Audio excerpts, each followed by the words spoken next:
Thank you, Senator Shaheen. Senator Fischer, please. Thank you, Mr. Chairman, and thank you, Representative Harman, and also Mr. Ambassador, all of the commissioners and good staff for the work you've done here.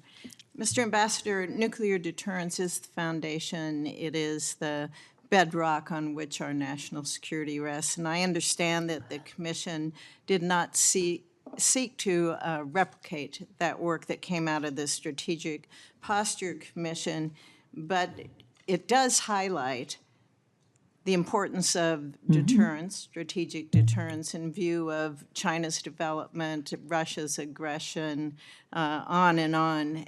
As you considered the strategic elements of the national security policy for us, can you explain to this committee the role that nuclear modernization plays in the NDS Commission's proposed multiple theater force construct? Nuclear deterrence, Senator Fischer, is at the is the fundament on which everything else is built in terms of our national security.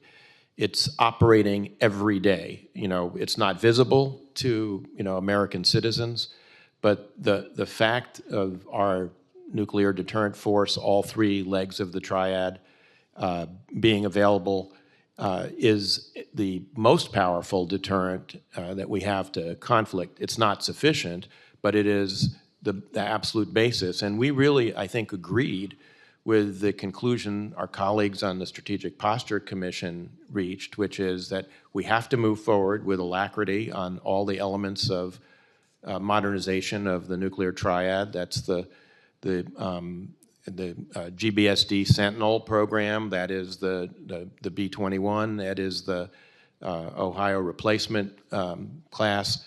All of those things have to be accomplished, and there are problems in some. One of the reasons we highlighted education is that some of the problems that GBSD are running into has to do with lack of skilled workers to be able to pour the kind of special reinforced concrete that you need for the new silos for missiles, the new control systems for missiles.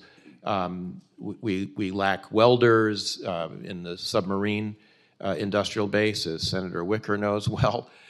So there's a lot that has to be done across the board in order to move forward with nuclear modernization, but it is absolutely fundamental to our ability to deter aggression against our allies and, of course, against the homeland.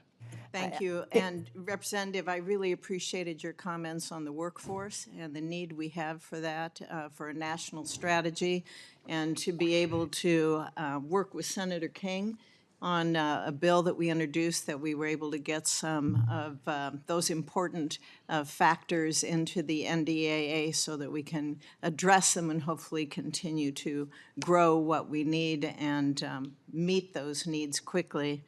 Ambassador, based on the Commission's work, what do you think are the biggest barriers that we are going to face as a country to achieving that multiple theater force construct? And Representative, I'd like to hear your opinion on that as well.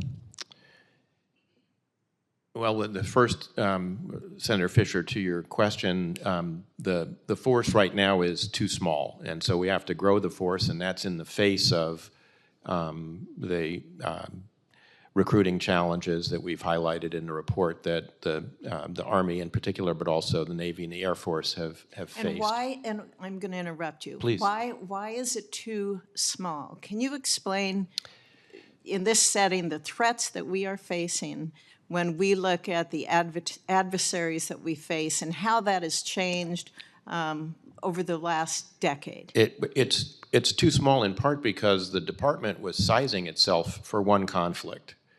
But if you have to be present in 3 theaters, as we are now, we've got conflicts in 2 theaters now.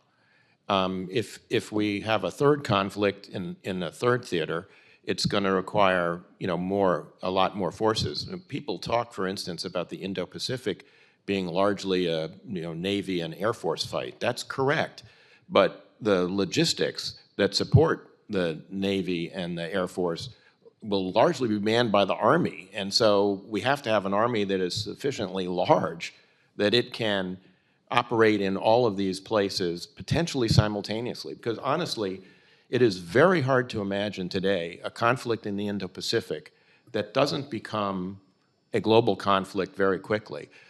Someone asked earlier in the hearing about cooperation between Russia and China. The last time I testified before this committee was 2 years ago about the so-called three-body problem, Russia, China, being both nuclear peers of the United States. And you know, one of the criticisms that was leveled at my colleague Frank Miller and me was that, you know, well, there's no evidence that Russia and China are collaborating in the nuclear area. Well, we just saw them flying strategic bombers together, you know, up near Alaska. So, you know, I don't know what more evidence you want that they're beginning to collaborate in that strategic area.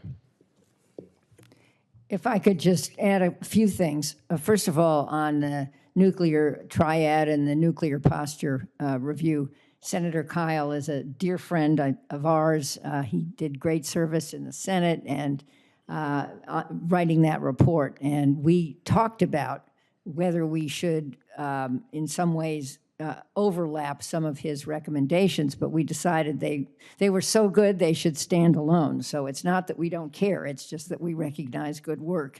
And add to that, though, that our nuclear agreements that were so important over recent years, especially the heroic work that President Reagan did, don't include China. And a number of them have lapsed, and that is a truly dangerous situation, especially when rogue states like North Korea and Iran are part of the nuclear game now, and there could be a nuclear arms race in the Middle East or in Asia also. So just would point that out. In terms of workforce and why is it small? Well, one thing we have not done, and we mentioned this, is embrace the tech sector adequately.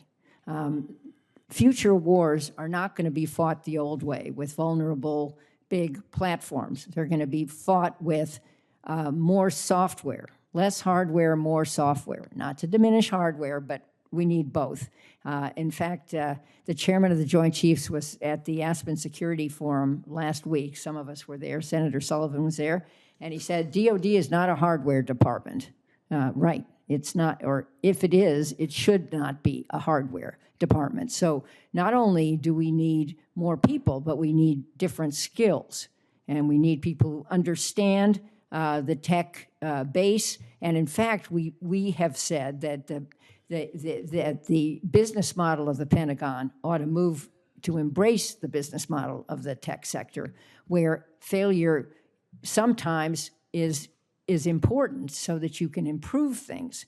And just one comment to a prior question, some of us were in Ukraine looking at how they produce goods, including drones and tanks, and they have been much more innovative than we have, and there are lessons to learn there. Thank you. Thank you, Senator Fischer. Senator